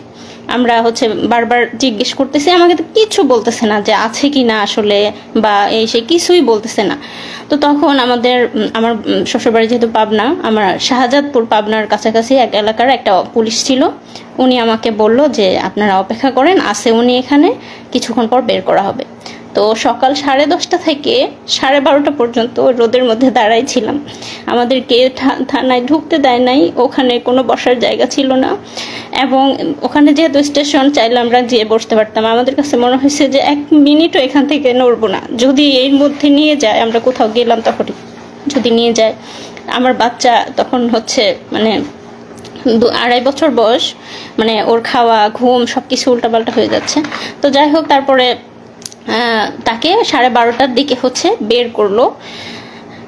যখন বের করলো দেখি যে তার 2 হাত বাঁধা, এবং মানে এই যে আপনারা দেখছেন আসিফ মাহতাব স্যারকে যেভাবে বেঁধে বের করছে কোর্টে, সেভাবে তাকে বেঁধে বের করছে। আমি দৌড়ে চলে গেছি, দৌড়ে গিয়ে তাকে জড়ায় ধরে খালি আলহামদুলিল্লাহ বলছে, আর বলছি যে তুমি একটুও চিন্তা করো না, সব ঠিক হয়ে যাবে। হ্যাঁ, আমি কাঁদি নাই, আমি তাকে সাহস দিচ্ছি, আমি বলছি যে সব ঠিক হয়ে যাবে ইনশাল্লাহ, তুমি একটুও চিন্তা করো না। ও আমাদেরকে দেখে অবাক হয়ে গেছে যে আমরা কিভাবে জানলাম, কিভাবে এখানে আসলাম। তো আমার মানে আমরা ওখানে যাওয়ার সাথে আমার তো ধারণাই নাই যে ওরা মিডিয়ার মাধ্যমে জানছে, মানে থানার সংবাদ পাইছে, থানাতে চলে, কারণ আমি তো থানার মধ্যে, মানে আমি কিছুই বুঝতে, মানে আমি ওদেরকে দেখে অবাক হয়ে গেছি যে মানে ওরা এখানে চলে আসছে। আমি আমার ছেলেকে নিয়ে আমি যখন গেলাম দৌড়ায়, ওরা আমাদের কুকুরের মতো দূর দূর করে মানে করে দিচ্ছে, তাড়া দিচ্ছে, এই চলে যান চলে যান, খবরদার কাছে আসবেন না, কাছে আসলে কিন্তু আসামিকে টর্চার করবো, খবরদার কাছে আসবেন না। তো ও আমার বাবুকে জাস্ট একটা চুমা দিতে আসছিল, মানে ঠোঁটটা কাছে নিয়ে আসছে আমার বাবুর গালের কাছে, ওরা দিতে দেয় নাই। ওরা ওকে দড়ি ধরে টান দিয়ে হেঁচকে টান দিয়ে নিয়ে গেছে। এই দৃশ্য আমি কোনোদিনও ভুলবো না। তারপর যাই হোক ওনাকে একটা সিএনজিতে উঠালো, পাশে তো 3-4 জন পুলিশ ছিল, তো সাথে সাথে আমরা আরেকটা সিএনজি ভাড়া করলাম। ভাড়া করার পরে আমাদেরই হলো যে আমরা ওদেরকে পুরো ফলো করব, ওরা যেদিক দিয়ে যাচ্ছে আমরা ওইভাবে। তো যে ফলো করতেছি, আমাদের সিএনজি ওদের সিএনজি পাশাপাশি ছিল এবং একটা জ্যাম লেগে যায়। জ্যাম লেগে যাওয়ার ফলে তাদের সিএনজি আর আমাদের সিএনজি একদম পাশাপাশি, মানে আমি বারবার আমার এখান থেকে দেখতেছি ও একটু করে তাকাচ্ছে। তো আমি সাফনকে বলছি, দেখো ওই যে তোমার বাবা, ডাকো, বাবাকে ডাকো। সাফন ডাকতেছে, বাবা বাবা এমন করে ডাকতেছে। পুলিশ কতটা হিংস্র, কতটা খারাপ, সে সিএনজি থেকে বের হয়ে এসে, আমাদের সিএনজিওয়ালা একটু বয়স্ক ছিল, আমাদের সিএনজিওয়ালাকে লাথি মেরে বলতেছে যা তাড়াতাড়ি এখান থেকে, মানে আমাদের সিএনজি ওখানে দাঁড়াতে দিচ্ছে না। সে বয়স্ক মানুষটার সাথে খারাপ, জাস্ট আমার ছেলে একটু বাবা বলে ডাকছে, এটাই ওদের সহ্য হচ্ছে না। ঠিক আছে, তখন ওরা লাথি মেরে আমাদের সিএনজিওয়ালাকে বলতেছে যা তাড়াতাড়ি, মানে যেন দেখাই না হয় এরকম। পরে যাই হোক ওনাকে নিয়ে গেল, নিয়ে যাওয়ার পরে কোর্টে, মানে যখন ওনাকে সিএনজি থেকে নামিয়ে গারদে নিচ্ছে আমার ভাসুররা, তখন প্রথম 3-4 দিন পরে তাদের ভাইকে দেখতে পেল। তারপর আমরাও নামলাম, নামার পরে আমরা মানে অপেক্ষা করছি কি করে কি হবে, কারণ আমাদের পরিবারে কোনো, আমার শ্বশুর বাড়ি আমার বাবার বাড়ি কোনো ফ্যামিলিতেই এরকম কিছু হয় না, আমরা কিচ্ছু জানি না কি হতে যাচ্ছে কি হবে। কিন্তু আমার মনের মধ্যে একটা সাহস ছিল যে আমার ভাসুররা অনেক ভালো ভালো জব করে, ইনশাল্লাহ খুব দ্রুত বের করে আনতে পারবে। আমি জানি না, আমি ছোট মানুষ, তখন এসব বুঝি না, মানে এত কষ্ট যে হবে সেটা বুঝতে পারিনি। আমার মনে হয়েছে খুব দ্রুত 2-3 দিনের মধ্যেই হয়তো বের করতে পারবে। তো তারপর যাই হোক গারদ থেকে তাকে কোর্টে নেওয়া হলো। আমরা পিছে পিছে যাচ্ছি, আমাদেরকে একটু কাছে ঘেঁষতে দিচ্ছে না, মানে কোনো কথা কোনো ইনফরমেশন যেন আমরা তাকে না দিতে পারি বা উনি আমাদেরকে কিছু না জানাতে পারে, তার কাছেই ঘেঁষতে দিচ্ছে না এবং দূর দূর করে তাড়িয়ে দিচ্ছে। তারপর হচ্ছে তাকে তখন কোর্টে তোলা হলো। এরপর তুমি বলো। আসলে অভিজ্ঞতা বলতে গেলে আরো অনেক কষ্টের কথা, সবকিছু বলা এক লাইভে সম্ভব না। এরপরে তো আমাকে কোর্টে নিল গারদের, বা মানে কোর্টের কাহিনী আপনারা অনেকেই জানেন, যাদের পরিবারের অনেকে মামলা মোকদ্দমার শিকার হয়েছে। সেখানে কি অবস্থা সেটা আর বর্ণনা না করি, আমাদের লাইভ অনেক লম্বা হয়ে যাবে। তো আমাকে সেখানে যেহেতু বললাম যে ডিজিটাল নিরাপত্তা আইন, সরকার যে আইনটা করছে আমাদের বাক স্বাধীনতা হরণের আইন, আমাদের স্বাধীনতা হরণের আইন, সেই আইনে মিথ্যা মামলা দেয়, মামলা দিয়ে আমাকে কোর্টে চালান দেয় এবং কোর্ট থেকে আমাকে রিমান্ড দেওয়া হয়। আইনজীবী, আমি তখন আমার আইনজীবী বলছে যে পিএইচডি করে, পিএইচডি শেষ, মানে শেষের ইয়েতে, মানে স্কলার, সে রিসার্চার। এত কিছু শোনার পরেও বিচারক আমাকে রিমান্ডে দিছে, আসিফ মাহতাব স্যারকে বা আমাদের সম্মানিত শিক্ষকদেরকে যেভাবে দেওয়া হয় সেভাবে আমাকে প্রথমে 3 দিনের রিমান্ডে দেয়, পরে আরও 1 দিনের রিমান্ড এবং সেগুলোর অভিজ্ঞতা বর্ণনা করতে গেলে আরও অনেক লম্বা হয়ে যাবে। তো সেগুলো আজকে বর্ণনা না করি। তো 3 দিনের মানে রিমান্ডগুলো শেষ হওয়ার পরে আমাকে রিমান্ডের ওখানে আমার ফ্যামিলির কাছ থেকে টাকা দাবি করছে, আমার ফ্যামিলির কাছ থেকে টাকা করছে, আমার ওখান থেকে টাকা নিছে। আমার মোবাইলটা ওদের কাছে ছিল। মানে হাসিনা তো সারা বাংলাদেশে, সারা মানে পুলিশ এবং সব জায়গায় যে দুর্নীতি করছে, ওরা ওখানেই আমাকে বলতেছে যে মানে টাকা দিতে হবে। মানে ওখানে আমি কিভাবে টাকা দিব, তখন মানে আমাকে বিভিন্ন রকম ভয়ভীতি দেখাচ্ছে, আমার ফ্যামিলির উপর করবে, ফ্যামিলির উপর মানে ফ্যামিলিকেও জড়াবে এগুলোর মধ্যে। তখন আমি ওদেরকে বললি যে আমার মোবাইলটা আপনাদের কাছে আছে কিনা। হ্যাঁ, মোবাইল আছে। তখন আমি যেহেতু ইন্টারনেট ব্যাংকিং ইউজ করতাম, আমার কোরিয়ার যে ইন্টারনেট ব্যাংকিংয়ের অ্যাপস আমার মোবাইলে ইনস্টল করা ছিল, আমি ওখান থেকে ওদের মানে বিকাশে মানে ইনস্ট্যান্ট 10,000 টাকা ট্রান্সফার করে দেই। তখন মানে একটু মানে ঠান্ডা, মানে পুলিশ তো ঘুষখোর, মানে ওদের কাছ থেকে 1 লাখ টাকা ওদের কাছ থেকেও চাইছে। তারপরে আমাকে মিথ্যা মামলা রিমান্ড শেষ করার পরে আদালতের মাধ্যমে আমাকে জেলে পাঠায় দেয়। তো জেলের অনেক অভিজ্ঞতা, জেল, রিমান্ড এগুলা বলতে গেলে আসলে আরও বিস্তারিত বলার সময় নাই, লাইভও লম্বা হয়ে যাবে। তো জেলের সবচেয়ে সুন্দর একটা অভিজ্ঞতা হলো যে আমাদের শহীদ দেলোয়ার হোসেন সাইদি হুজুরের সংস্পর্শ পাইছি আমি ওই সময়। সাইদি হুজুর এবং আমাকে কেরানীগঞ্জ জেল থেকে কাশিমপুর জেলে পাঠানো হয়েছিল। তো কাশিমপুর জেলে যখন ছিলাম, সাইদি হুজুর সেখানে ছিলেন। আমি এবং সাইদি হুজুর প্রায় 20-25 দিন একসাথে ছিলাম। বিকালে আমরা একসাথে হাত ধরে হাঁটতাম, সাইদি হুজুরের সাথে গল্প করতাম। অনেক অনেক অনেক নসিহা করছে, আমার হাত ধরে আমার ওই যে টর্চার করছে, আমার আঙ্গুলগুলো প্রায় আমি 3 মাস এই 2টা আঙ্গুল মানে কোনোভাবেই আমি মানে এরকম ভাঁজ করে এই 3টা আঙ্গুল দিয়ে আমি খাওয়া দাওয়া করতাম। এই 2টা আঙ্গুলের কোনো ফিলিং ছিল না। ওরা এমনভাবে মানে টর্চার করে যে এখানে বাইরে থেকে বোঝা যায় না ভিতরের নার্ভ এবং ভেসেলগুলো যাতে ড্যামেজ হয়ে যায়। তো এই কারণে চাপ দেওয়ার ফলে হাত এবং পায়ের নার্ভগুলা কাজ করে না। বাইরে থেকে দেখে মনে হবে যে হালকা একটু দাগ বা এর মতো, কিন্তু ভিতরের নার্ভ মানে ড্যামেজ হয়ে যায়। এই কারণে দেখা যায় যে এদিকের সাপ্লাইগুলো বন্ধ হয়ে যায়। তো আমার এই 2টা আঙ্গুল প্রায় 3 মাস কোনো ফিলিংস পাইতাম না আমি। এবং আমি যেহেতু রিসার্চার, আমি পাইপেট ইউজ করি, আমি তো সবসময় এই ফিঙ্গারটা ইউজ করতে হয়। তো এই ফিঙ্গারের আমি কোনো মানে পাইতাম, কোনো ফিলিংসই পাইতাম না। এটা তো এই ভাঁজ করা বা কোনো ফিলিংস ছিল না এই 2টা আঙ্গুল প্রায় 3 মাস। তো দেলোয়ার হোসেন সাইদি হুজুরের সভাপতি ছিলাম, উনি আমার হাতে মেসেজ করে দিচ্ছে, দোয়া করছে সাইদি হুজুরকে আল্লাহ জান্নাতুল ফিরদাউস নসিব করুক। এটা আমার জেলের সবচেয়ে সুন্দর অভিজ্ঞতা যে সাইদি হুজুরের মতো একজন মানুষের সহচর্যে আমি প্রায় 20 দিন ছিলাম। উনি আমাকে ওনার একটা ফতুয়াও গিফট করছিলেন ওই সময়। আর এই যে আমরা এতদিন পরে আজকে লাইভে আসছে, আপনারা সবাই জানেন যে বাংলাদেশ কোন ফ্যাসিবাদের মধ্যে ছিল। আমাদের কোনো বাক স্বাধীনতা ছিল না, আমাদের বলার কোনো সুযোগ ছিল না, বলার কোনো অধিকার ছিল না, মিডিয়া আমাদের কথা প্রচার করতো না, আমাদের পরিবারের উপর টর্চার করা হতো, পরিবারের আমি কোরিয়াতে চলে আসছি, আবার আল্লাহ আমাকে জেল থেকে বেরো অনেক কঠিন পথ পাড়ি দিয়ে আসতে হয়েছে, সেগুলা অন্য কোনো একদিন বলবো। তারপরেও আমার এখানে পিএইচডি ডিগ্রি হয়েছে, আল্লাহ আমাকে ভালো চাকরি মিলাইছে, অনেক ভালো আছি।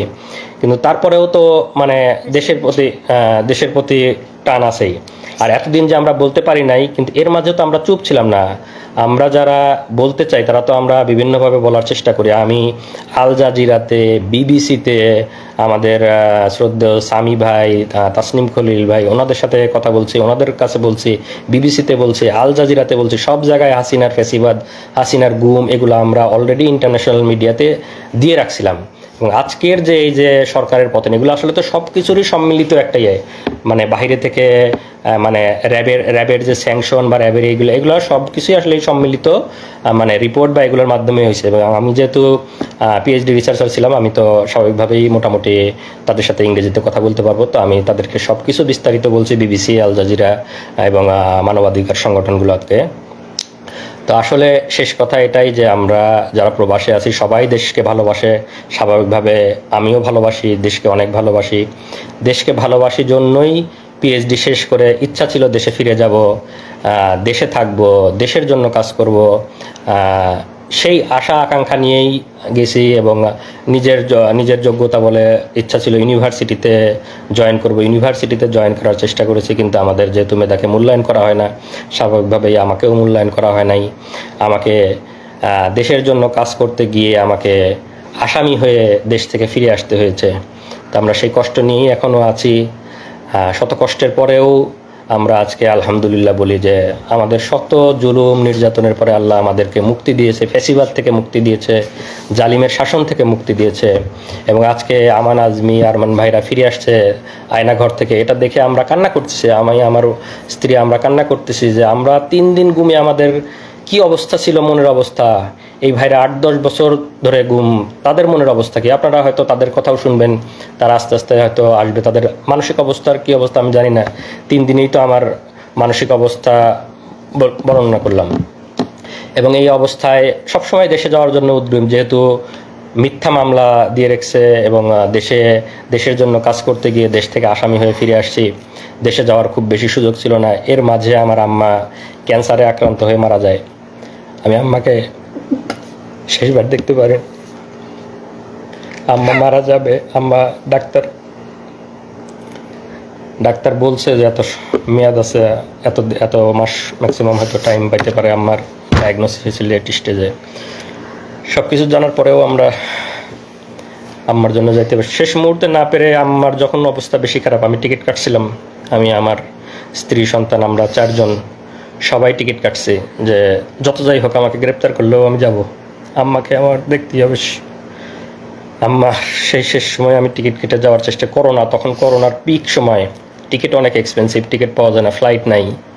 সেই মুহূর্তে আমি টিকিট কেটে মানে আম্মার জন্য গেছি। কিন্তু আমি যেদিন টিকিট কাটছি আম্মা তার পরের দিন মারা গেছে। আমি যেতে আম্মার জানাজা পাই নাই, আমার যেতে আরও একদিন ডিলে হয়েছে। কারণ তখন করোনার সময় তো আমাদের পারমিশন নিয়ে যাইতে হইতো যে আমরা ফিরে আসবো। করোনার সময় ফ্লাইট অ্যাভেলেবেল ছিল না, টিকিট কেটে যাওয়ার সুযোগ ছিল না। তো টিকিট কেটে আমার ফ্লাইট ছিল 2 দিন পরে। আমি যেদিন টিকিট কাটছি পরের দিন আম্মা মারা গেছে। তো আমি আমার আম্মাকে পাই নাই, এই আফসোস আমার সারা জীবনে যাবে না। আমি আম্মাকে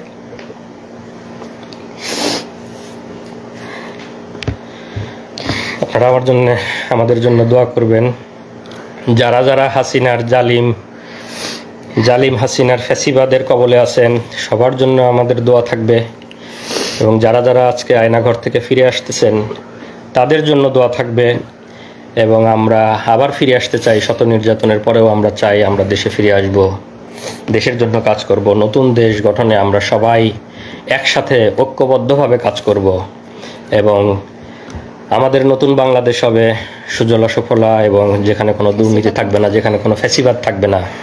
এই ডিজিটাল নিরাপত্তা আইন, এই বাক স্বাধীনতা হরণের আইন উঠিয়ে দেওয়া হবে, এবং আমি আশা করি যারা মানবাধিকার সংস্থায় আছেন, যারা নতুন সরকার গঠন করবেন, তারা এই ফ্যাসিবাদী এবং বাক স্বাধীনতা হরণকারী এই ডিজিটাল নিরাপত্তা আইন আপনারা উঠিয়ে দিবেন। যারা যারা আমরা নির্যাতনের শিকার তাদেরকে এই জুলুম থেকে আপনারা মুক্তি দেবেন। এবং আমি পরিশেষে যে ছাত্র আন্দোলনের মাধ্যমে এই ফ্যাসিবাদ, এই জুলুম থেকে আমরা মুক্তি পেয়েছি আল্লাহর অশেষ মেহেরবানিতে, তাদেরকে আমি ধন্যবাদ দিতে চাই। তাদেরকে ধন্যবাদ দিয়ে ধন্যবাদ দেওয়ার কোনো ভাষা আমার জানা নেই। তাদের এই আন্দোলনের ফলে এবং যারা শহীদ হয়েছেন তাদের আত্মার মাগফিরাত কামনা করি। পরিশেষে আমি বলবো যে আমরা সবাই মিলে ইনশাল্লাহ একটা নতুন বাংলাদেশ গড়ব, যেখানে থাকবে না কোনো ভেদাভেদ, কোনো মারামারি, কোনো এরকম কোনো যাতে আর কাউকে এভাবে লাইভে এসে তার এই কঠিন পরিস্থিতির বর্ণনা না করতে হয়। সবাইকে ধন্যবাদ। আসসালামু আলাইকুম ওয়া রাহমাতুল্লাহ।